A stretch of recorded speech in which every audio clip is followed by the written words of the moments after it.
ఎవరో ఒకరు నలుగుట్టబడతారు. అంతెందుకు, ఒక మాటలో చెప్పాలంటే ప్రభు అయిన యేసుక్రీస్తు వారు ప్రథమ ఫలముగా విత్తబడ్డాడంట భూమిలో. బైబిల్ ఏమని సెలవిస్తుందంటే ఆయన ప్రథమ ఫలముగా విత్తబడ్డాడంట. ఇప్పుడు తండ్రి అయిన దేవుడు పంట కోస్తూనే ఉన్నాడు. Praise the lord. విస్తారమైన పంట. ఒక్క కుమారుణ్ణే ప్రథమ ఫలముగా మట్టిలో విత్తాడు. ఇప్పుడు పంట కోట్లలోకి వస్తున్నాడు. దేవుడికి స్తోత్రం కలుగును గాక. Praise the lord. ప్రియ దేవుని సంగమా, క్రీస్తుని తెలుసుకున్న మనము, క్రీస్తుని ఎరిగిన మనము, మీకు ఈ పదము బహుశా కొత్తగా ఉండవచ్చు. కొద్ది దినముల క్రితం నేను వాట్సాప్లో స్టేటస్లో కూడా పెట్టాను, త్వరలో ధ్యానం చేయబోతున్నామని. వైరాగ్యం. వైరాగ్యం అంటే ఎగ్జాక్ట్గా మీనింగ్ ఏంటి? అది తెలుగు పదమే కానీ మనకు తెలవని పదంలాగా ఉంది ఇప్పుడు కదా. వైరాగ్యం. వైరాగ్యము అని అంటే ఒక మాటలో చెప్పాలంటే ఈ లోకంలో దేని మీద ఆశ, దేని మీద కోరిక, దేని మీద వాంఛ కలగకుండా జీవించే జీవితం. Praise the lord. దేని మీద ఆశ, వాంఛ, కోరిక కలగకుండా, కలిగి లేకుండా జీవించే జీవితమే వైరాగ్యం అంటారు. అంటే దేనికి చలించని తత్వం. అంటే అటు వెచ్చదనానికి చెల్లించలేము, ఇటు చల్లదనానికి చెల్లించలేము. అంతా ఆయన ప్రపంచం, ఇది ఆయనకు తెలియకుండా ఏం జరగట్లేదు అనేటటువంటి ఒక భావాలు. అంతా దైవమే, అంతా సమస్తం ఆయనే, ఆయనను మించి ముందుకు పోయింది లేదు, ఆయనను దాటి వెనుకకు వచ్చింది లేదు, ఆయన ద్వారానే, ఆయనే ఆయనే ఆయనే. Praise the lord. ఇలాంటి అనుభవాలు ఎవరికైనా బైబిల్ గ్రంథంలో ఉన్నాయా? మరి మనకు ఉండాలా? మనకు అవసరమా? అలాంటి అనుభవం, అలాంటి ఆ ఒక ప్రత్యక్షత మనకు అవసరం ఉందా బైబిల్ గ్రంథంలో? మరి ఎవరైనా అలాంటి వాళ్ళు ఉన్నారా? Praise the lord. కొలస్సీలకు రాసిన పత్రిక 3వ అధ్యాయము, కొలస్సీలకు రాసిన పత్రిక 3వ అధ్యాయము 1వ వచనం నుంచి చదువుదాము. కొలస్సీలోని పరిశుద్ధులకు అనగా క్రీస్తునందు విశ్వాసులైన సోదరులకు దేవుని చిత్తం వలన క్రీస్తు యేసు అపోస్తలుడైన పౌలును సహోదరుడైన తిమోతియును శుభములు చెప్పు వ్రాయునది. కొలస్సీలకు రాసిన పత్రిక 3వ అధ్యాయం 1వ వచనం. మీరు క్రీస్తుతో కూడా లేపబడిన వారైతే పైనున్న వాటిని వెదుకుడి, అక్కడ క్రీస్తు దేవుని కుడి పార్శ్వమున కూర్చుండి ఉన్నాడు. చాలు. ఏమంటున్నాడు ఇక్కడ? మీరు క్రీస్తుతో కూడా లేపబడిన వారైతే పైనున్న వాటినే వెదకుడి, అక్కడ క్రీస్తు దేవుని కుడి పార్శ్వమున కూర్చుండి ఉన్నాడు. పైనున్న వాటి మీదే గాని భూ సంబంధమైన వాటి మీద మనసు పెట్టుకొనకుడి. ఎలయనగా మీరు మృతి పొందితిరి, మీ జీవము క్రీస్తుతో కూడా దేవుని యందు దాచబడి ఉన్నది. ఆమేన్. ఇక్కడ జనులందరూ కూడా ఈ అంత్య దినాల్లో ఎలా ఉందంటే, ఇల్లులు, పిల్లీలు, పొలాలు, ఆస్తులు, వెండి బంగారాలు, ఇవే. ఎవరినైనా చూడండి, ఎవరితోనైనా కాస్త సమయం గడపండి, ఏమీ లేనివాడంటే లోకం విలువనివ్వదు. అలాంటి దినాలలో మనము నివసిస్తున్నాము, జీవిస్తున్నాము. అయితే ఇప్పుడు దేవుని సంగమా, కానీ ప్రభువు పరిశుద్ధాత్మ దేవుడు అపోస్తులుడైన పౌలు ద్వారా కొలస్సీలకు ఈ మాట బయలుపరుస్తూ ఈ దినాన మనతో కూడా మాట్లాడుతున్నాడు. పైనున్న వాటి మీదనే కానీ భూ సంబంధమైన వాటి మీద మనసు పెట్టుకొనకుడి. ఎందుకు? మీరు క్రీస్తుతో కూడా లేపబడిన వారైతే పైనున్న వాటినే వెదకుడి, అక్కడ క్రీస్తు దేవుని కుడి పార్శ్వమున కూర్చుండి ఉన్నాడు. Praise the lord. ఈ లోకం మీద మనకు ప్రేమ, ఈ లోకం మీద ఆశ, ఈ లోకం మీద మక్కువ, ఈ లోకం మీద తపన ఒకవేళ అది గనక చావకపోతే, ప్రైజ్ ది లార్డ్, అది గనక చావకపోతే మనము పరలోకం మీద ఆశ కలిగి జీవించలేం. పరలోకం మీద మనకు ఒక ఆశ, పరలోకం మీద మనకు ఒక దర్శనం, పరలోకం మీద ఒక ఒక ఒక ఒక ఒక ఒక ఒక ఒక అభిప్రాయం మనకు ఏర్పడకపోతే దాని గురించి మనం మాట్లాడలేం. దాని గురించి మనం మాట్లాడకపోతే అక్కడ చేరాలన్న తపనే మనకు ఉండదు. Praise the lord. ఇప్పుడు ఎప్పుడైనా సరే ఎక్కడైనా వెళ్ళాలంటే, ఫర్ ఎగ్జాంపుల్, ఒక వివాహమైనటువంటి స్త్రీ ఎప్పుడు పుట్టింటికి వెళ్ళాలి అని ఆశపడుతుంటుంది. ఎప్పుడు సహజంగానే ఆశపడుతూ ఉంటుంది. ఇది సహజంగా లోకంలో జరుగుతుంది. ఎందుకు? నీకు ఇక్కడ ఉన్నంత కష్టం ఏముంది? అక్కడికి వెళ్తే నీకు వచ్చే సుఖం ఏమిటి? అస్తమానం మీ అమ్మ వాళ్ళ ఇంటికి వెళ్తానంటావు ఏంటి అని ఒకవేళ ఆ స్త్రీని అడిగితే ఆమె చెప్పే విషయం ఏంటంటే, ఇక్కడ ప్రతీ చాకిరి నేనే చేయాలి, కానీ నేను మా తల్లిదండ్రుల దగ్గరికి వెళ్తే అక్కడ నేను రాణిలాగా కూర్చుంటాను, తింటాను. నాకు ప్రత్యేకమైన మర్యాద, నా మీద ప్రత్యేకమైన అభిమానం, ప్రత్యేకమైన ప్రేమ చూపిస్తారు. కొద్ది రోజులైనా విశ్రాంతి తీసుకుని వస్తాను నేను. కొద్ది రోజులైనా కొంచెం రిలాక్స్ అవుతాను. ఇక్కడ నాకు పనులు తప్పవు, ఇక్కడ నాకు చాకిరీ తప్పదు. వివాహమైన స్త్రీ తన పుట్టింటి గురించి ఇలా మాట్లాడుతూ ఉంటుంది. ఎందుకు అలా మాట్లాడుతుందంటే తను అది అనుభవిస్తుంది. వెళ్ళిన ప్రతిసారి అక్కడ సుఖభోగములతో కలిగినంతలో, దేవుడికి స్తోత్రం కలుగును గాక, ఏ తల్లిదండ్రైనా కలిగినంతలో, పేదవారైనా, మధ్యతరగతి వారైనా, దిగువ మధ్యతరగతి వారైనా, ధనవంతులైనా, తల్లి దగ్గరికి వెళ్తే ఆ స్వాతంత్రం వేరు, తండ్రి దగ్గరికి వెళ్తే ఆ ఉత్సాహం, ఆనందం వేరు, ఆ స్వాతంత్రం వేరు కదా. ఒక స్త్రీకి ఎలాగుంటుందో దేవుని సంగమా, ప్రియ దేవుని బిడ్డలారా, జీవము గల దేవుడి దాసుడిగా ఈ మాట నేను మీతో చెప్పుచున్నాను. నేను పరలోక నివాసిని. ఆమేన్. నా నివాసము, నా పౌరసత్వము పరలోకమందుంది, నా పౌరసత్వము పరమందుంది. నేను పరలోకంలో నిత్య నివాసిని. నేను అక్కడి నుండే వచ్చాను, నేను తిరిగి అక్కడికి వెళ్ళవలసిన వాడనే ఉన్నాను. అక్కడ విషయాలు నేను గుర్తెరిగితే నేను ఇక్కడ అక్కడి గురించే ఎక్కువ మాట్లాడేదానిగా అవుతాను. హల్లెలూయా, ప్రైజ్ ది లార్డ్. ఒక సోదరుడు ఖరీదైన ప్యాలెస్లో ఉండి వచ్చాడు అనుకోండి, ఒక పెంకుటింట్లోకి. అసలు నేను ఎలాంటి ఇంట్లో ఉండి వచ్చానో తెలుసా అని రోజుకు 4 సార్లు అంటాడు. ఒకవేళ బంజారా హిల్స్ లాంటి, జూబ్లీ హిల్స్ లాంటి ఏరియాలో లగ్జరీగా విలాసవంతమైనటువంటి ఇళ్ల మధ్యలో, కాలనీ మధ్యలో నివసించే ఒక వ్యక్తి ఒక మురికి వాడలోకి వచ్చాడు అనుకోండి, అతను అంటాడు, నేను ఎలాంటి ఇళ్ల మధ్యలో నివసించేవాడిని. ఎన్నిసార్లు గుర్తు చేసుకుంటాడు. ఎందుకు? అది అనుభవించి వచ్చాడు. అక్కడున్న సుఖాలు, అక్కడున్న భోగాలు, అక్కడున్న సౌలభ్యం, అవన్నీ అనుభవించి వచ్చాడు. అందుకే అతడు చెప్పగలుగుతాడు ఏంటంటే, అక్కడ సమకూర్పు, అక్కడ సమృద్ధి, అక్కడ లగ్జరీ, అక్కడ సౌకర్యాలు, అక్కడ రోడ్లు, అక్కడ పోలీస్ వ్యవస్థ, అక్కడ భద్రత. ఇక్కడేంటయ్యా అంత ఇక్కడ నేను బతకలేను, కష్టము కాక కష్టం, నేను వెళ్ళిపోతా అంటాడు. ఏది స్లమ్లోకి వస్తే ఎప్పుడు వెళ్ళిపోతాం. ఓహో, ఎందుకు? అక్కడ అంత మేలుగా. నిజం దేవుని బిడ్డలారా, పరలోకమందు మనకంత గొప్ప జీవితము దేవుడు సిద్ధపరుస్తున్నాడు. ఊహించరాజాలని, వర్ణింపజాలని అద్భుతమైనటువంటి జీవితం పరమందు మన కొరకు దేవుడు సిద్ధపరుస్తున్నాడు. అందుకే ఇక్కడ పౌలు అంటున్నాడు, మీరు క్రీస్తుతో కూడా లేపబడిన వారైతే పైనున్న వాటిని వెతుకుడి. ఏముందయ్యా పైన వెతకడానికంటే, క్రీస్తు దేవుని కుడి పార్శ్వమున కూర్చుండి ఉన్నాడు. అయితే ఆ క్రీస్తు అన్నాడు, మీ కొరకు నేను నా తండ్రి ఇంట నివాసములను సిద్ధపరచ వెళ్ళుచున్నాను. మన కొరకు అక్కడ నివాసములు సిద్ధపరుస్తున్నాడు. మన కొరకు అక్కడ క్రీస్తు పని చేయుచున్నాడు. దేవుని సంగమా, ఈ లోకంలో ఎన్ని ఉన్నా, ఎంత ఉన్నా, నేను ఒక మాట చెప్తున్నాను దయచేసి. అంటే ఈ లోకంలో పని చేయొద్దా, డబ్బు సంపాదించొద్దా, నెల జీతం పొందొద్దా, వ్యాపారం చేయొద్దా, ఇల్లులు ఉండొద్దా, బంగారం ఉండొద్దా, కార్లు ఉండొద్దా అంటే ఒక్కటే మాట అంటాను, అవన్నీ ఉండొచ్చు, వాటి మీద నీ మనసు ఉండొద్దు. ఆమేన్. అవన్నీ ఉండొచ్చు, అవి నీ గురి కావద్దు. అవన్నీ నువ్వు పొందుకోవచ్చు, అవే నీ లక్ష్యం అవ్వకూడదు. అబ్రహాము వెండి బంగారము వెక్కిలి ధనవంతుడై ఉండెను అని రాయబడింది.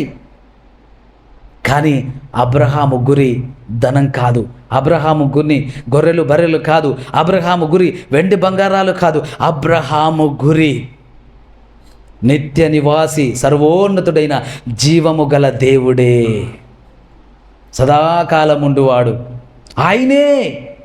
అబ్రహాము లక్ష్యం, అబ్రహాము విశ్వాసం ఏమిటంటే మృతులను సజీవులుగా చేయువాడు, లేని వాటిని ఉన్న వాటిగా పిలుచువాడు దేవుణ్ణి నేను నమ్మి ఉన్నానని. దేవుని సంగమా, ప్రియ దేవుని బిడ్డలారా, అట్టి దేవుని అబ్రహాము నమ్మేవాడు. అలాంటి విశ్వాసం అబ్రహాముది. అయితే ప్రియ దేవుని సంగమా, ఆదిమ సంఘములో అపోస్తుల కార్యంలో ఇలాంటి ఒక ప్రత్యక్షత దొరికింది. ఆనాటి అపోస్తుల బోధయందు, అపోస్తుల కార్యము 2వ అధ్యాయం 40వ వచనం నుంచి చదువునాను. అపోస్తుల కార్యముల కార్యములు 2వ అధ్యాయం 40వ వచనం నుండి. ఇంకను అనేక విధములైన మాటలతో సాక్ష్యం ఇచ్చి మీరు మూర్ఖులోకి తన్ను వారికి వేరే రక్షణ పొందడానికి వారిని హెచ్చరించెను. కాబట్టి అతని వాక్యం అంగీకరించిన వారు, పేతురు ఈ వాక్యాన్ని బోధిస్తున్నాడు. కాబట్టి అతని వాక్యం అంగీకరించిన వారు బాప్తిసం పొందిరి. ఆ దినమందు ఇంచుమించు 3000 మంది చేర్చబడిరి.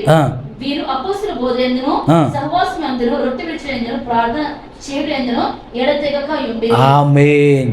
ఎడతెగక అనండి నోటితో, ఎడతెగక ప్రార్థన, ఎడతెగక సహవాసం. దేంట్లో ఉన్నారంటే ఎడతెగకుండా రొట్టె విరుచుటయందును ప్రార్థన చేయుటయందును బోధయందును సహవాసమందును. ఇప్పుడు corporate hospital, corporate school, corporate church, సహవాసమా అంటే ఏంటి? అది పరిస్థితి. సహవాసం అంటే తెలీదు, ఎడతెగ కంటే తెలీదు, రొట్టె విరవడం తెలీదు. మా దగ్గర నెలకోసారి ఇస్తారండి, మా దగ్గర 3 నెలలకోసారి ఇస్తారండి, మా దగ్గర 6 నెలలకోసారి ఇస్తారండి. ఏ రిలేషన్స్ ఉండవు. ఇక్కడ ఆదిమ సంఘములో అపోస్తుల బోధలో ఏముందంట? రొట్టె విరుచుటయందును రొట్టె విరుచుటయందును ప్రార్థన చేయుటయందును అపోస్తుల బోధయందును సహవాసమందును ఎడతెగకయుండిరి. ఆమేన్. అయితే ఇదియునుగాక, చూడండి, విశ్వసించు వారందరూ ఏకముగా కూడి తమకు కలిగినదంతయు సమిష్టిగా ఉంచుకొనిరి. ఇదియుగాక వారు తమ చర స్థిర ఆస్తులను అమ్మి అందరికీ వారి వారి అక్కరల కొలది పంచిపెట్టిరి. మరియు వారేక మనస్కులై ప్రతిదినము దేవాలయములో తప్పక కూడుకొనుచు ఇంటింటా రొట్టె విరుచుచు దేవుణ్ణి స్తుతించుచు ప్రజలందరి వలన దయ పొందిన వారై ఆనందముతోనూ నిష్కపటమైన హృదయముతోనూ ఆహారము పుచ్చుకొనుచుండిరి. మరియు ప్రభు రక్షణ పొందుచున్న వారిని అనుదినం వారితో. ఆమేన్. అంటే వాళ్ళు ప్రభుతో అంటుకట్టబడుతున్నారు, సహవాసములో ఉన్నారు, రొట్టె విరుచుటలో ఉన్నారు, ప్రార్థనలో ఉన్నారు, బోధలో ఉన్నారు. ఆమేన్. అపోస్తుల బోధయందు, సహవాసమందు, రొట్టె విరుచుటయందు, ప్రార్థనలందు ఎడతెగక. ఆమేన్. అందుకే ప్రార్థనలు మిస్ కాకూడదు, ఆరాధనలు మిస్ కాకూడదు, రొట్టె విరుచుట మిస్ అవ్వకూడదు. అంతే. దేవుడికి స్తోత్రం కలుగునుగా. మరి నిజంగా నమ్ముతారా మీరు? నేను విశ్వాసిగా ఉన్నప్పుడు, నేను ఇది పరిశుద్ధాత్ముడే నాకు సాక్షి, నేను విశ్వాసిగా ఉన్నప్పుడు నేను వేళ్ళ మీద లెక్కేసుకొని చెప్పగలిగిన రోజులు ఉంటాయి నేను చర్చి మానిన దినాలు. విశ్వాసిగా ఉన్నప్పుడు నేను చర్చి మానేసిన రోజులు వేళ్ళ మీద లెక్కేసి చెప్పొచ్చు. అంటే మానే మాటే లేదు. ఎందుకురా అంటే బతికేది ఆదివారం చర్చి కోసం అన్నట్టే. దేవుడికి స్తోత్రం కలుగును గాక. ఆదివారం వచ్చిందంటే 50 కిలోమీటర్ల దూరంలో ఉన్నప్పుడు వచ్చాను, 30 కిలోమీటర్ల దూరంలో ఉన్నప్పుడు వెళ్ళాను, 20 కిలోమీటర్ల దూరంలో ఉన్నప్పుడు వెళ్ళాను, 10 కిలోమీటర్ల దూరంలో ఉన్నప్పుడు వెళ్ళాను. ఆలోచన లేదు. ఆ దినం ఇంకేదైనా పని చేసుకోవచ్చు కదా, అలా ఆలోచన అసలే లేదు. దేవుడి స్తోత్రం కలుగును గాక. దేవుని బిడ్డలరా, ఆదిమ సంఘంలోనట వాళ్ళు ప్రతిదినమట, ప్రైజ్ ది లార్డ్, నేను సాక్ష్యం ఇస్తున్నాను ఆదివారం కొరకు, కానీ వాళ్ళు సాక్ష్యం ఏమిస్తున్నారు తెలుసా? ప్రతి దినం కొరకు. అంటే నేను వాళ్ళకన్నా ఎక్కడో ఉన్నా. నేను దేవుడికి స్తోత్రం కలుగునుగా. నేను ఎక్కడున్నానో వాళ్ళ వెనక. వాళ్ళు ప్రతిదినం గురించి సాక్ష్యం ఇస్తున్నారు. ప్రతిదినము తప్పక దేవాలయంలో కూడుకొనుచు ఇంటింటా రొట్టె విరుచుచు. దేవుని బిడ్డలారా, అయితే వాళ్ళు ఎప్పుడైతే ఈ అపోస్తుల బోధలోకి, ఈ క్రమంలోకి, ఈ సహవాసంలోకి వెళ్ళారో వాళ్ళకు ఆస్తుల మీద ఇష్టాలు, ఆస్తుల మీద మనసు చచ్చిపోయింది. దేవుడికి స్తోత్రం కలుగును గాక. వాళ్లకు ప్రారంభమైంది ఏంటో తెలుసా? వైరాగ్యము. ఆమేన్. అదేంటంటారంటే వైరాగ్యం. ఏం ఆస్తులు, ఎందుకు ఈ ఆస్తులు?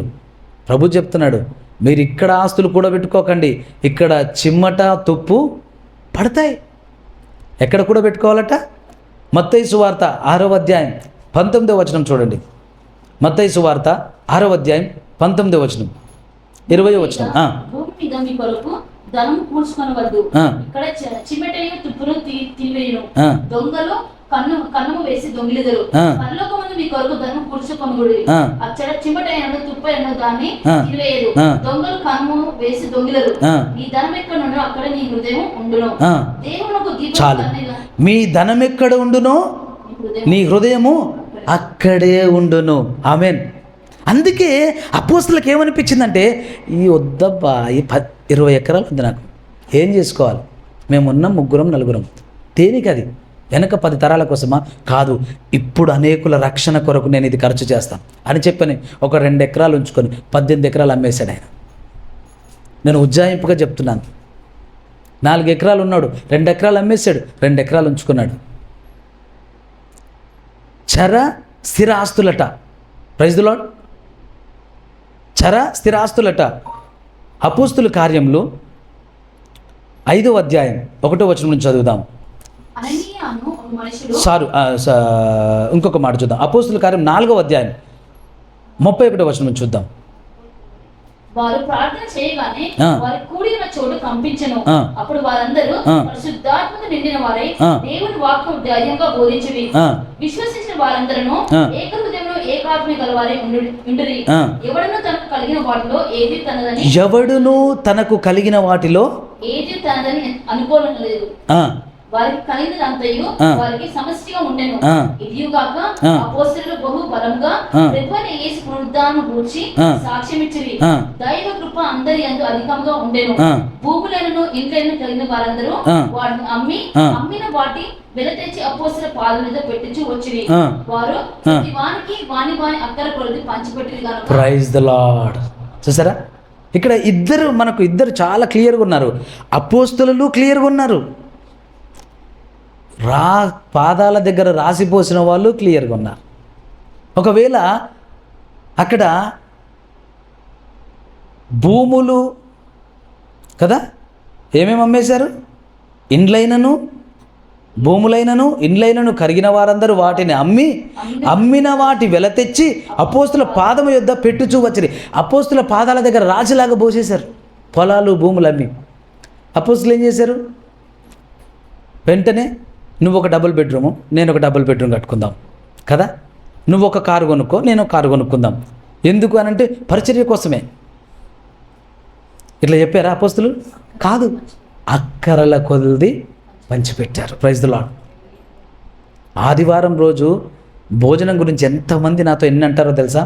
ప్రతి ఆదివారం భోజనం ఎందుకయ్యా, ప్రతి ఆదివారం భోజనం ఎందుకయ్యా? ఎంతమంది వచ్చారని కాదు, అది దేవుని యొక్క విధానము, అది క్రమము. ఆమేన్. సన్నిధికి వచ్చిన వాడికి ఆత్మకు ఆహారము దొరకాలి. ఆమేన్. శరీరానికి ఆహారము దొరకాలి. తృప్తిగా వెళ్ళాలి దేవుడి సన్నిధిలోంచి. దేవుడికి స్తోత్రం కలుగును. కొరతతో వెళ్ళొద్దు, వెతుకులాడుతూ వెళ్ళొద్దు, కలవరంతో కంగారుతో వెళ్ళొద్దు. ఆత్మకు దొరకాలి, శరీరానికి దొరకాలి, గాయానికి దొరకాలి, రోగానికి దొరకాలి. అన్నీ కలబోసి దేవుని సన్నిధిలో సమృద్ధి ఉండాలి. ఆమేన్. ఇక్కడ పాదాల దగ్గర పోయగానే వాళ్ళు ఏం చేశారు అపోస్తులు? వాళ్ళు రథాలు కొనుక్కోవాలి, గుర్రాలు కొనుక్కోవాలి. ఒకవేళ అనుకోవచ్చు అపోస్తులు, పేతురు యోహాను ఇలా మాట్లాడుకోవద్దా? యోహాను, నువ్వు ఒక 12 గుర్రాల రథం కొనుక్కో, మనం దేశమంతా తిరగాలి వాక్యం చెప్పడానికి.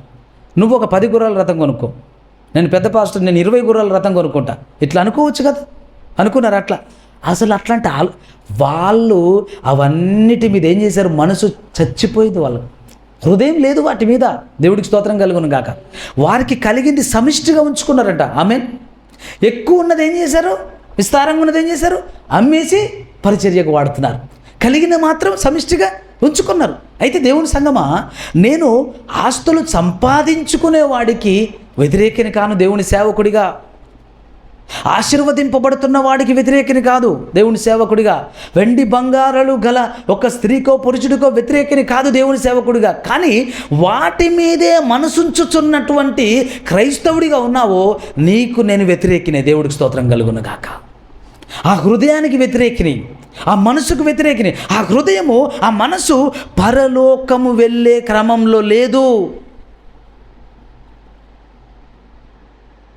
Praise the lord. మీరు ప్రభువుతో లేపబడిన వారైతే మీరు పైనున్న వాటి మీద వెతకుడి, పైనున్న వాటి మీద మనసుంచుడి. ఎందుకట అంటే ఈ లోకంలో మనకేమి లేదు. ఏముంది ఈ లోకంలో? లాస్ట్ ఇయర్ December 21st నాన్న వెళ్ళిపోయాడు. నాన్న వెళ్ళిపోయాడు. ఎక్కడికి? డాడీ దగ్గరికి వెళ్ళిపోయాడు. ఏం తీసుకెళ్ళాడు నాన్న? ఏం తీసుకెళ్ళాలా, ఏమీ తీసుకెళ్ళాలా. నేను మొన్న ఒకటి రోజున నేను స్నానం చేస్తున్నాను. స్నానం చేసుకుంటూ బాగా మంచిగా ఆనందంతో స్తుతిస్తూ స్నానం చేసుకుంటూ అనుకుంటున్నాను, ఇంత తృప్తిగా, ఇంత ప్రేమగా, ఒక సబ్బు పడకపోతే ఇంకో సబ్బు, ఒక సీజన్కి ఒక సబ్బు, ఎంత ప్రేమ. అసలు షాంపూ లేకపోతే నెత్తికి ఒప్పుకోదు, సబ్బు లేకపోతే ఒంటికి ఒప్పుకోదు. ఎంత జాగ్రత్తగా ఆస్తి కాపాడి ఇది చేస్తే ఒకరోజు మన అగ్రిమెంట్ అయిపోయిందండి, మనది కాలం ఇంతవరకే, సారీ ఇక మీరు వెళ్ళిపోవాలి అంటది శరీరం. హల్లెలూయా. మన అగ్రిమెంట్ అయిపోయింది. నీకు 70 సంవత్సరాలు ఇచ్చాడు, నీకు 90 సంవత్సరాలు ఇచ్చాడు, నీకు 40 సంవత్సరాలు ఇచ్చాడు, నీకు 30 సంవత్సరాలు ఇచ్చాడు. నాకు 30 సంవత్సరాలు ఇచ్చాడు నిన్ను భరించమని, పైనుంచి ఆజ్ఞ. 30 దాటింది, ఇక నువ్వు వెళ్ళిపోవాలి. ఆత్మను పంపించేస్తే శరీరం ఒప్పుకోదు. శరీరము లేదు లేదు నేను సహకారంగా ఉండను. శ్వాస అందకపోవడమా, ఊపిరి అందకపోవడమా, ఇంకా శరీరం గుండె కొట్టుకో అంటే శరీరం ఫంక్షన్ ఆగిపోతుంది. లేదు నేను పని చేయదలుచుకోలేదు, ఎందుకంటే నాకు ఇంతవరకే ఇచ్చాడు లైఫ్, నేను ఆగిపోతున్నాను. అప్పుడు ఏమవుతుంది? ఆత్మ సరే వెళ్ళిపోతుంది. అంటే ఏది నీది, ఏది శాశ్వతం? దేని కొరకు ఇంత ఆరాటపడాలి? దేని కొరకు భూమి మీద వాళ్ళను మొత్తి, వీళ్ళని అనగదొక్కి, వాళ్ళకి అన్యాయం చేసి, వీళ్ళకి అన్యాయం చేసి, వాళ్ళని ఏడిపించి, వాళ్ళని బాధపెట్టి సంపాదించి కూడగట్టి ఏం చేద్దామని? ఎక్కడికి తీసుకెళ్తావు? ఎంత మట్టుకు నువ్వు దానితో అనుభవించగలవు? ఒక్కొక్కరు చూస్తుంటే లక్షలు కాదు, కోట్లు, ఎకరాలు, ఒక ఇల్లు కాదు, 2 ఇళ్ళు కాదు, 3 ఇళ్ళు కాదు, అపార్ట్మెంట్లు ఎంత వస్తుందో తెలీదు, లక్షలు. అయ్యా ఎక్కడికి వెళ్తావయ్యా నువ్వంటే, ఎక్కడికి వెళ్తాను? స్వర్గానికి వెళ్తాను. ఎట్లా వెళ్తావయ్యా స్వర్గానికి? ఏం చేసావని వెళ్తావు? స్వర్గంలో ఎవరున్నారు? నేను పిలుస్తున్నారు స్వర్గంలో ఒకరుండి. దేవుని సంగమా, ప్రియ దేవుని బిడ్డలారా, మనమైతే అట్టివారి వలె ఉండరాదు. ఆమెన్. ఏమి ఎరగని వారి వలె ఉండరాదు. మనము గురి ఎరిగిన వారి వలె, మన లక్ష్యమును మనం ఎరిగిన వారి వలె. Praise the lord. ఆరంభము కన్నా అంతము చాలా ప్రాముఖ్యము. అపోస్తలుడైన పౌలు గారు అంటారు, మహానుభావుడు, నేను మంచి పోరాటం పోరాడాను, నా పరుగును తుదముట్టించాను, నా విశ్వాసాన్ని కాపాడుకున్నాను, నీతి కిరీటం నా కొరకు సిద్ధము చేయబడి ఉంది. ఆమెన్. ఆయన ఇక్కడే వివరణ ఇచ్చేశాడు, నా కొరకు నీతి కిరీటం సిద్ధం చేయబడి ఉంది. మరి మనకు ఆ వివరణ ఉందా? ఆ దర్శనం ఉందా? ఆ గురి, ఆ లక్ష్యం ఉందా? దేవుని సంగమా, ఎంతసేపు ఈ లోకంలో ఉన్న వాటి మీదే మనసుంచి, ఆలోచన ఉంచి, తలంపుంచి మన ప్రార్థన, మన యావ, మన ఇచ్చము, మన ఇష్టము, మన కోరిక, మన మనసు, మన గురి, మన లక్ష్యం, మన గోల్స్, మన భవిష్యత్ ఆలోచనలు, మన కలలు అన్నీ ఇక్కడివే అయితే పరలోకం గురించి నువ్వే గొప్పగా అనుభవించకపోతే, నువ్వే గొప్పగా అనుభూతి కలిగి ఉండకపోతే వేరే వాళ్ళకేం చెప్తావు? నిజమా కాదా చెప్పండి. నేను కార్లో ట్రావెల్ చేస్తాను, బైక్లో ట్రావెల్ చేస్తాను, ఓకేనా? నన్ను ఎవరైనా వచ్చి, అయ్యా మరి కార్లో వెళ్దామా బైక్లో వెళ్దామా అంటే నేను అంటాను, కార్లో కొంచెం సౌకర్యంగా ఉంటుంది, ఎండైనా వానైనా ఇబ్బంది లేకుండా, దూరం కదా వెళ్ళొచ్చు హ్యాపీగా, దగ్గర అయితే బైక్ వెళ్ళొచ్చు, దూరం అయితే కారే బెటర్. ఎలా చెప్తున్నారండి? నాకు కారు ఉంది. ఎలా చెప్తున్నారు? అలాగే నేను 500-1000 కిలోమీటర్లైనా నేను నా కారులో నేనే తోలుతూ, నేనే డ్రైవ్ చేసుకుంటూ వెళ్తాను. అది నాకు ఇష్టం, నాకు అలవాటు కూడా. ఓహో, అనుభవంతో చెప్తున్న మాట బాబు. ఆ సార్ చెప్పింది వినండి, ఆయన అనుభవంతో చెప్తున్నాడు. కారులోనే వెళ్ళండి, సౌకర్యంగా ఉంటుందని చెప్తున్నాడు కదా. అది నేను అనుభవంతో చెప్తున్నాను కాబట్టి అతనికి వినాల్సి వస్తుంది, వినవలసిందే. వింటే అతడు మేలు పొందుకుంటాడు. అయితే దేవుని సంగమా, పరలోకమును గురించిన అనుభవం మనకు ఉండాలి. ఆమేన్. ఆ అనుభవ జ్ఞానం ఉండాలి. అంటే మనము వెళ్ళి వస్తామా? అవసరంలా. పరలోకమును గురించిన ప్రార్థన, పరలోకమును గురించిన తలంపు, పరలోకమును గురించినటువంటి ఇచ్చ, పరలోకమును గురించిన గురి, పరలోకమును గురించిన లక్ష్యము. అపోస్తలుడైన పౌలు ఎన్నిసార్లు ఎన్ని బోధలు చేస్తున్నాడు. ఇక్కడ కొలసీలకు రాస్తే అంటున్నాడు, మీరు క్రీస్తుతో లేపబడిన వారైతే పైనున్న వాటిని వెతకండి. మీరు భూ సంబంధుల వలె భూమి మీద ఉన్నవి ఈ శరీరాశలు, నేత్రాశలు, జీవపడంబాలు, ఎప్పుడు ఏం తిందామా, ఏం సుఖపడదామా, ఎట్లా పడుకుందామా. రాత్రి ఒక రోజు నిద్ర సరిగా పట్టకపోతే వెంటనే హాస్పిటల్కి, రాత్రి పెద్ద నిద్ర పట్టలేదయ్యా, తలంతా పట్టేసినట్టుంది, హాస్పిటల్కి. దేవుడికి స్తోత్రం కలుగును గాక. ఎన్ని రాత్రులు నిద్ర పట్టకపోయినా ఏమవట్లా, దేవుడికి స్తోత్రం. ఒక పూట 2 పూటలు భోజనం సరిగ్గా పోకపోతే ఏమైందో సార్, అసలు ఆకలే లేదు, హాస్పిటల్కి వచ్చేస్తారు. నేను కూడా రాసేస్తాను మెడిసిన్, 1-2 టానికులు రాసిచ్చేస్తాను. ఇంకెళ్ళిపో, కిచెన్లోకి వెళ్ళిపోతే 1 గంట దాకా బయటికి రావు, అదే పని మీద ఉండు. ఒక పూట ఆకలి మానేస్తాం. నిద్రలు, ఆహారాలు, రాత్రింబగళ్ళు. మహానుభావుడు పౌలు గారు అయితే ఒకసారేమో పస్తులు ఉండేవాడు లేక, ఒక్కొక్కసారేమో ఉపవాసాలు ఉండేవాడు. ఎన్నో అనుభవాలు ఆయనకు, ఎన్నో రాత్రులు, కన్నీటి రాత్రులు, ఉపవాసపు రాత్రులు, ప్రార్థనలు, మొరలు, యాచనలు, చెరసాలలో ఎన్నో రాత్రులు, ఎన్నో దినాలు, ఎన్నో మార్లు చెరసాలలు, ఎన్నోసార్లు దెబ్బలు, ఎన్నోసార్లు గాయాలు, ఎన్నోసార్లు బెత్తెము దెబ్బలు. ఇవన్నీ ఎందుకయ్యా అంటే అనేకులు పరలోకం చేర్చబడాలి, అనేకులు నా తండ్రి దగ్గరికి చేర్చబడాలి, అనేకులు నా తండ్రి గురించి తెలుసుకోవాలి. ఇది పౌలు గారి దర్శనం. దేవుని సంగమా, దేవుని బిడ్డ, మరి నీ దర్శనం ఏంటి నాన్న? నీ కుటుంబం కొరకన్నా నీకు దర్శనం ఉందా? నీ కుటుంబం కొరకన్నా నువ్వు సన్నిధిలో ఏడుస్తున్నావా? నీ కుటుంబం కొరకన్నా సన్నిధిలో కన్నీరు గారుస్తున్నావా? నీ కుటుంబం కొరకన్నా ఉపవాస ప్రార్థన చేస్తున్నావా? నీ కుటుంబం కొరకన్నా ప్రభు సన్నిధిలో మొరపెడుతున్నావా? అయ్యా పెద్దోడు ఇలా ఉన్నాడు, అయ్యా చిన్నోడు ఇలా ఉన్నాడు, అయ్యా పెద్ద బిడ్డ ఇలా ఉంది, చిన్న బిడ్డ ఇలా ఉంది, అయ్యా నా తల్లిది, నా తండ్రిది, అయ్యా రక్షణ లేదు, అయ్యా మా కుటుంబం రక్షణ లేదు, అయ్యా నా పరివారానికి రక్షణ లేదు, నా అత్తగారి కుటుంబానికి రక్షణ లేదు, నా తల్లిగారి కుటుంబానికి రక్షణ లేదు, అయ్యా నీ కృప చూపించు, రక్షణ దయచేయి, అయ్యా నా కాలనీలో రక్షణ కావాలి, అయ్యా నా కాలనీ మీద నీ కృపించు, అయ్యా నా ఊరు మీద నీ కృపించు, అయ్యా నేను ఉంటున్న పట్టణం మీద నీ కృపించు, అయ్యా నీ కృపించు, రక్షణ దయచేయి ప్రభువా. నీ గొప్ప అభిషేక్తులను మా ఊర్లోకి పంపించు, నా ఇంట్లోకి పంపించు, నీ దీవెన దయచేయి. ఎప్పుడైనా అడుగుతున్నావా దేవుని బిడ్డ? ఎప్పుడైనా ప్రార్థిస్తున్నావా? ఎప్పుడైనా మోకరిస్తున్నావా? ఎప్పుడైనా ఆయన వైపు చూస్తున్నావా? ఎంతసేపు నీ సంపాదన, నీ కష్టం, నీ దాచుకోవటం, నీ సంపాదన. దేవుని బిడ్డ, ఎక్కడి నుంచి నువ్వు చూస్తున్నా, ఎక్కడి నుంచి నువ్వు వింటున్నా, యూట్యూబ్ ద్వారా, ఫేస్బుక్ ద్వారా ప్రభు నీతో మాట్లాడుతున్నాడు. ఇంకా లోకంలోనే ఏదో అని వెతుకుతున్నావా, పరిగెడుతున్నావా? ప్రియ సోదరుడా, ప్రియ దేవుని బిడ్డ, ఈ లోకం మీద నీకు వైరాగ్యం కలగకపోతే, అసహ్యము, ఈ లోకం మీద విసుగు, ఎంతసేపు అండి ఈ లోకం, ఎప్పుడు విడిచిపెడతామో తెలీదు, ఎప్పుడు ఈ లోకాన్ని అసహించుకోవాలి, ఎప్పుడు విడిచిపెడతామో తెలియదు. ఎంతసేపు ఈ లోకాన్ని ప్రేమించి, ఈ లోకంలో ఉన్నవాటిని ప్రేమిస్తే పరలోకాన్ని నువ్వు ప్రేమించలేవు. దేవుని సంగమా, దేవుని బిడ్డలారా, ఈ సత్యం మనకు తెలియకపోతే పెండలో పురుగులాగా బతుకుతాడు క్రైస్తవుడు. పెండలో పురుగు, అది పెండలోనే పుడుతుంది, అందులోనే తిరుగుతుంది, అది బయటకు రావడానికి ఇష్టపడదు, అందులోనే తిరుగుతూ ఉంటుంది పెండలో పురుగు. క్రైస్తవుడు కూడా అలాగే బతుకుతాడు. కానీ ఎప్పుడైతే పరలోకము గురించిన ఒక ప్రత్యక్షత, లేదు అక్కడ నా ప్రభు నా కొరకు నివాసం ఏర్పరుస్తున్నాడు, ఆమేన్, నా కొరకు నివాసం ఏర్పరుస్తున్నాడు, నా ప్రభు నా కొరకు నివాసం సిద్ధం చేయ వెళ్ళాడు, తిరిగి ఆయన మరల రాబోతున్నాడు, నేను అక్కడ చేరవలసినదానను. ఇక్కడ ఉన్నంతకాలం దేవుడు నాకు సమకూరుస్తాడు, సమకూర్చిందంతా ఆయన ఇచ్చిందే, అయినా అది నాకేది గొప్ప కాదు. దేవుడికి స్తోత్రం కలుగును గాక. ఇల్లులు ఉన్నాయా? దేవుడికి స్తోత్రం, అవి నాకేం గొప్ప కావు, నా ప్రభువే నాకు గొప్ప. బంగారాలు వెండి ఉన్నాయా? ఉన్నాయి. దేవుడికి స్తోత్రం. నా ప్రభువే నాకు గొప్ప. కార్లు ఉన్నాయా? ఒకటి కాదు, ఎన్నో ఉన్నాయి. అయినా నా ప్రభువే నాకు గొప్ప. వాటి మీద నా మనసు లేదు. నా మనసు, నా హృదయం అంతా నా ప్రభువు మీదే. ఆమేన్. ఎందుకంటే లోకంలో వ్యర్థమైన మూర్ఖత్వం ఉంది. దేవుని సంగమా, అది క్రీస్తులో జీవించే వారికి ఉండరాదు.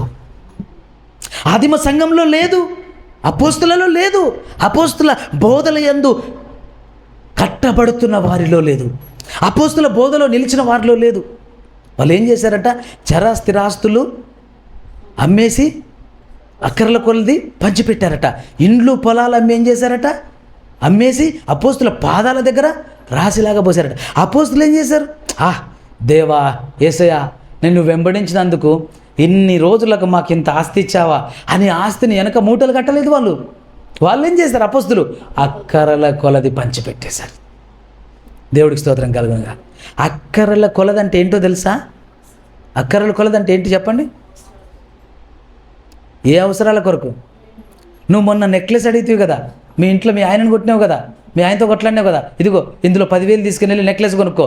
నువ్వు మొన్న పట్టుచీర కోసం గొడవైంది కదా మీ ఇంట్లో, ఇదిగో ఇందులోంచి 1,000 రూపాయలు తీసుకెళ్ళి పట్టుచీర కొను. ఈ దరిద్రాలు కాదు, ఈ పాపిష్టి బతుకుల కోసం కాదు, పరిచర్య కొరకు. దేవుడికి స్తోత్రం కలుగును గాక. పరిచర్య కొరకు. ఆమేన్. పరిచర్య కేవలం నిజంగా తినడానికి లేదా? వాళ్ళకు 2 బస్తాల బియ్యం. నిజంగా అక్కరలతో ఉన్నారా? ఇల్లు కూడా లేదా వాళ్ళకు? వాళ్ళకు ఒక చిన్న గుడారం ఏర్పాటు చేయండి, దానికి ఖర్చు ఎంత అవుతుందో తీసుకెళ్ళండి. దేవుడికి స్తోత్రం కలుగును కాక. Praise the lord.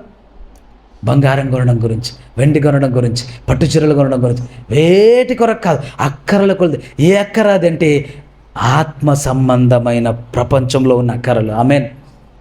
Praise the Lord. వాళ్ళకి కలిగింది ఎలా ఉన్నదంట? సమిష్టిగా ఉంచుకున్నారట. నాది నాది అన్నట్టుగా లేరు. అయ్యా ఏంటి ఇబ్బంది ఏమన్నా? తీసుకోండి, ఒక 100 రూపాయలు వెళ్ళండి, తీసుకోండి, ఒక 500 వెళ్ళండి. ఇప్పుడు ఈరోజు ఎలా ఉందంటే, 1 గంట సమయం ఇస్తారంటే, గంట సమయమా? ఆఫీస్ నుంచి ముందు వస్తే నాకు పేమెంట్ కట్ చేస్తారు, నాకేం లాభం?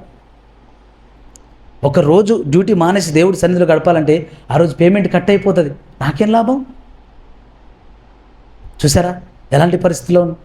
అంటే ఏది విలువైంది నీకు?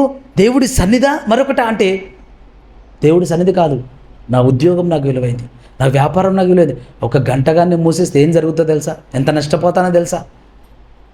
దేవుని సంగమా, ఎప్పుడైతే దేవుని బిడ్డలు లోకములో పడి ఉంటారో వారు పరలోకం వైపు దృష్టి పెట్టరు. పరలోకంలో ఉన్నదాన్ని గ్రహించలేరు. పరలోకంలో ఉన్నది వాళ్ళకు ఊహలకు, అంచనాలకు కూడా రాదు. లోకంలో ఎప్పుడైతే వారు విసిగి చెందుతారో, అసహించుకుంటారో, ఈ లోకము ఎంతసేపు ఈ లోకమే, నా ప్రభు చెప్పింది నేను వింటానని ఎప్పుడైతే వారు ఆశపట్టుకుంటారో, ప్రభు బోధల యందు వారు మనసు ఉంచుతారో, పరలోకం మీద వారి మనసు వెళ్తుంది. పరలోకంలో నా కొరకు యేసుక్రీస్తు ప్రభు ఎదురు చూస్తున్నాడు. ఈ మాట ఎంతమందికి ఎరుక? నా ప్రభు నా కొరకు ఎదురు చూస్తున్నాడు, నా కొరకు నా ప్రభు ఎదురు చూస్తున్నాడు. స్టెఫెన్ని రాళ్లతో కొట్టి చంపుతున్నారు. పౌలు పక్కన ఉన్నాడు, అనుమతి ఇచ్చాడు, కొట్టండి, చంపండి, తప్పులేదు అన్నాడు, సమ్మతించాడు ఆ చావును. కొడుతున్నారు. అయితే స్టెఫెన్ ఇంకా అయిపోతుంది. ఆ సమయంలో స్టెఫెన్ పరిశుద్ధాత్మతో నింపబడిన వాడై పరలోక దర్శనం పొందుకుంటూ, తండ్రి వీరేమి చేయుచున్నారో వీరు ఎరగరు, వీరిని క్షమించు అని అంటున్నప్పుడు బైబిల్ సెలవిస్తుంది దేవుని సంగమా, క్రీస్తట లేచి నిలుచున్నాడట. హల్లెలూయా. ఎందుకో తెలుసా? స్టెఫెన్ని చేర్చుకోవడానికి. ఆమేన్. వెంట్రుకలు లేస్తున్నాయి, లోపల రోమాలు నిక్కబడుస్తున్నాయి. స్టెఫెన్ని చేర్చుకోవడానికట క్రీస్తు లేచి నిల్చున్నాడు. Praise the lord. దేవుని భక్తుల మరణము దేవుని దృష్టిలో, యెహోవా భక్తుల మరణము దేవుని దృష్టిలో విలువైనది. ఆమేన్. ఈ లోకం దృష్టిలో ఎప్పుడయ్యా ఎత్తేయండి, తొందరగా వాసన పడుతుంది, 1 గంట అవుతుందయ్యా, 2 అవుతుందయ్యా, మళ్ళీ దూరాన్ని వెళ్ళాలి, ఎప్పుడైపోద్దా ఇంటోళ్ళు ఏడుస్తుంటారు, వచ్చిన వాళ్ళు ఎప్పుడైపోద్ది వచ్చేవాళ్ళు కార్యక్రమం ఎప్పుడు, ఆ కార్యక్రమంకి వస్తాం, లేకపోతే టైం వేస్ట్ అయిపోద్ది. ఓరి బతుకులు, ఈ బతుకులు బతుకుతున్న రోజులు ఇవి. ఇక్కడ ఏం లేదు. అందరూ అక్కడికే పోవాలా, అందరూ ఎక్కడికి, ఆ సమాధుల స్థలాలకి వెళ్ళాలా, అందరూ ఆ కాటికే వెళ్ళాలా. కానీ అయ్యో దాని గురించి మాకు చెప్పకు, అపశకునం. ఎంత అపశకునమో! ఇట్లా శవాన్ని ముట్టాలంటే ఒక బాధ, చనిపోయిన వార్తలు చెప్తే కూడా ఆ మరణ వార్త. 1000 సంవత్సరాలు బతుకుతావా భూమి మీద? నీ తల్లి బతికిందా? నీ తండ్రి బతికాడా? నువ్వు బతుకుతావా? శాశ్వతమా ఈ భూమి నీకు? అయ్యో మరణించాడా? ఎలా జరిగింది? కొంచెం కనికరం, కొంచెం జాలి ఉండొద్దా? కనికరం ఉండొద్దా? బాధపడొద్దా? అతన్ని ఏదైనా ఆదరించవచ్చా? వాళ్ళ పరివారాన్ని, వారి కుటుంబాన్ని ఓదార్చొచ్చా? ఆ మనసు లేదు. దేవుడికి స్తోత్రం కలుగును గాక. దేవుని బిడ్డలారా, దేవుని సంగమా, మనమైతే అట్లా ఉండరాదు. ఆమేన్. శ్లోకం ఎలాంటిగా వెళ్ళిపోయింది, మనం వేరుగా ఉండాలి. మనం పైనున్న వాటి మీద మనసు ఉంచాలి, పైనున్న వాటిని వెతికే వారంగా ఉండాలి, పైనున్న వాటి గురించి ప్రకటించే వారంగా ఉండాలి. నాయనా, ఈ లోకం చూడకు, ఈ లోకం గురించి మోసపోకు, నరకం పాలవుతావు. పైన ప్రభు ఉన్నాడు, పరిశుద్ధ ప్రభు ఉన్నాడు. ఆయన లోకముకు వచ్చాడు, మరణించాడు, తిరిగి 3వ దినాన లేచాడు. ఆయన నమ్మి ఆయన ఎందుకు విశ్వాసం ఉంచితే తిరిగి నువ్వు కూడా ఆయన దగ్గరికి వెళ్తావు. అదే పరలోకం. అది మనం ప్రకటించాలి. Praise the lord. ఈ లోకం మీద వైరాగ్యం కలిగి ఉండాలి. యేసన్న గారికి ఎంత పెద్ద పరిచర్య ఉందో మనం చెప్పలేం. విస్తారమైన పరిచర్య.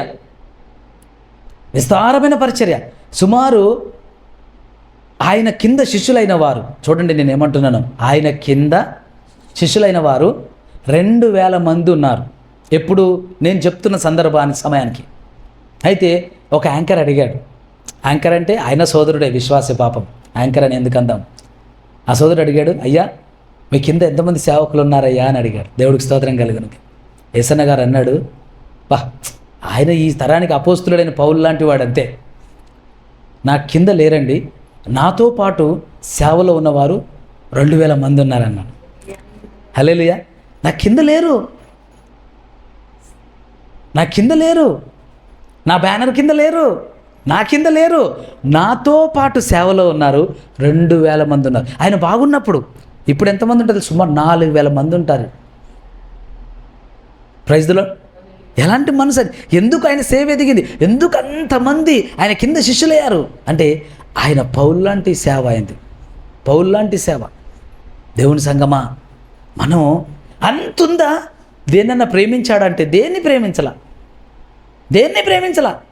ఒక్కొక్క చోట 1000 మంది సంఘం, 500 మంది సంఘం అవుతుందా? ఓ సేవకుడు వచ్చి, అయ్యా నేను ఇక్కడ ఈ సేవని నేను నడిపించుకుంటాయా, నాకు ఇయ్యయ్యా. నడిపించుకుంటావా? నమ్మకంగా ఉంటావా దేవుడికి? ఉంటాయి. ఓకే, దేవుడికి స్తోత్రం. అయిపోయింది. ఇక ఎప్పుడో సంవత్సరం కానీ రాడు అక్కడికి ఆయన, ఎప్పుడో 6 నెలలకు కానీ రాడు అక్కడ ఆయన, అంతే.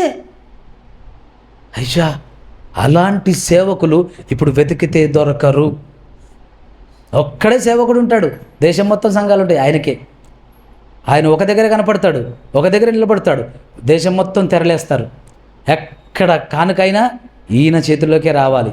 ఎక్కడ ఎవరు సేవకులు ఉండకూడదు, ఈయనే సేవకుడు. అందరు ఎంప్లాయీస్ని పెట్టుకుంటాడు, ఉద్యోగస్తులను పెట్టుకుంటాడు. ఎక్కడ సేవకులు చేస్తున్నాడు? సేవకుల అపోస్తులైన పౌలు గారు చేశారు, అపోస్తులుడైనటువంటి యేసన్న గారు చేశాడు, అనేక సేవకులను తయారు చేశాడు. ఎక్కడికి వెళ్ళినా కనపడతారు. ఆయన సహవాసం అయ్యామది. ఓ దేవుడికి స్తోత్రం కలుగును గాక. ఆ సంతోషమే వేరు. ఒకవేళ ఇప్పుడైనా వ్యక్తిగతంగా ఎవరైనా తప్పుడు పనులు చేస్తే, తప్పుడు సేవలు చేస్తే దానికి నేను బాధ్యుని కాదు. దేవుడికి స్తోత్రం కలుగును గాక. అది వేరే విషయం. వాళ్ళు వారి వ్యక్తిగతం, అది వారు దేవుని దృష్టిలో వారి జవాబు చెప్పుకోవాల్సి వస్తుంది. కానీ దేవుని సంగమా, దేవుని బిడ్డలారా, మనము పరలోకాన్ని ప్రేమిస్తేనే మనం ఈ లోకాన్ని ఆశయించుకుంటాం. పరలోకాన్ని గురించి మనం ఊహించుకుంటేనే ఈ లోకముల గురించినటువంటి విరక్తి కలుగుతుంది. అదే వైరాగ్యం. అది కలగాలి మనకు. శరీరం మీద పూసిన క్రీమ్ పూయకుండా, పూసిన మేకప్ వేయకుండా, పూసిన పౌడర్ పూయకుండా అవసరంలా. దేవుడికి స్తోత్రం కలుగును కాక. బైబిల్ ఏమని సెలవిస్తుందంటే తగుమాత్రపు వస్త్రాలు కానీ అలంకరణ కానీ అలంకరించుకోకని బైబిల్ చెప్పలేదు. తగుమాత్రపు వస్త్రాలు, ఏదో ఒక చైన్ వేసుకున్నావా, దేవుడికి స్తోత్రం. ఏదో ఒక చక్కటి చీర కట్టుకున్నావా, దేవుడికి స్తోత్రం. ఓకే, చక్కగా కనపడుతున్నావా, దేవుడికి స్తోత్రం. గౌరవంగా కనపడుతున్నావా, దేవుడికి స్తోత్రం. ఎన్ని నెక్లెస్లో తెలియదు. ఆల్రెడీ ఒక 6 తులాలు ఉంది బంగారం ఆమెకి. కానీ మళ్ళీ షాపింగ్కి వెళ్ళారు, 2 తులాలు కొనుక్కొచ్చుకున్నారు. ఏం చేసుకుందామని? ఆ బంగారం కోసం ఎవడని చంపేస్తాడు. ఈ లోకంలో ఉన్న దుర్మార్గులు ఎంతమందిని చంపేట్లా రోడ్ల మీద చూస్తారు. ఎంత ఉంటుంది? 2 లక్షలని ఉంటుంది మెడలో హతం. 2 వస్తారు దుర్మార్గులు, వెనక నుంచి బండి మీద ఒకటి లాగేస్తాడు, మెడ కోసుకుపోయినా వాడు వదలడు. ఎంతమంది తల్లులు, ఎంతమంది ఆడపిల్లలు ఆ అఘాయిత్యాలకు బలవుతున్నారు. ఈ మధ్య చాలా పోలీసు యంత్రాంగం చాలా పవర్ఫుల్గా ఉంది. అవి కొంచెం తగ్గాయి, దేవుడికి స్తోత్రం కలుగును గాక. ఏదేమైనప్పటికీ మనము ఈ లోకం మీద ఆశలను చంపివేయాలి. అలా మనం ఒక్కలం నలిగితే మన వెనక 1000 తరాలకు ఆశీర్వాదకరంగా మారుతాం మనం. హల్లెలూయా, ప్రైజ్ ది లార్డ్. ఒక్కలం నలిగితే, ఆమేన్. ఒక్కలం నలిగితే 1000 తరాలకు ఆశీర్వాదకరంగా. ప్రార్థన చేసుకుందాం. సర్వోన్నతుడైన దేవ, యజమానుడానికి వందనాలు స్తోత్రాలు చెల్లిస్తున్నాను ప్రభా. ఇదిగో నాయన ప్రభా, మరి బిడ్డలు ఎక్కడి నుంచి ఈ ప్రార్థనలు ఏకీభవిస్తున్నారో, యూట్యూబ్ ద్వారా, ఫేస్బుక్ ద్వారా, ఎక్కడెక్కడి నుంచి ప్రార్థనలు ఏకీభవిస్తున్నారో వారందరి నిమిత్తమే ప్రార్థిస్తున్నాను నాయనా. దేవా, ఈ లోకం విషయమై మాకు వైరాగ్యము కలుగును గాక. ఈ లోకం మీద మనసు, ఈ లోకం మీద ఆశ, ఈ లోకాశలు, లోకభోగాలు, లోక సంపాదన నాయనా, వీటి మీద మాకు వైరాగ్యం కలుగును గాక. పౌలుకు కలిగినట్టు ఏవి లాభకరమైనవో క్రీస్తు నిమిత్తము వాటిని నేను నష్టముగా పెంటగా ఎంచుకున్నాను అని అపోస్తులుడు పౌలు గారు అన్నట్టుగా దేవా, మేము అట్టి మనస్తత్వం, అట్టి స్వభావం గలవారు మగునట్లు దేవా, ఇదిగో నాయన, నిన్ను ప్రేమించి, పరమందున నిన్ను ప్రేమించి, పరలోకమందు నువ్వు సిద్ధపరుస్తున్న మా నివాసములను తండ్రి, వాటి గుర్తు ఎరిగి మా కొరకు నీవు సిద్ధము పరుస్తున్న నీతి కిరీటమును మేము గుర్తు ఎరిగి, ఇదిగో నాయన, లోకంలో మేము సాక్ష్యమిస్తూ అనేకులను నీ వైపు ఆకర్షిస్తూ నీ కొరకు సిద్ధపరుస్తూ అట్టి విశ్వాస యాత్రను కొనసాగించే కృప దయచేయమని యేసుక్రీస్తు నామములో ప్రార్థిస్తున్నాము తండ్రి. Amen, amen, amen. God bless you. ప్రభు మీకు తోడుండును గాక.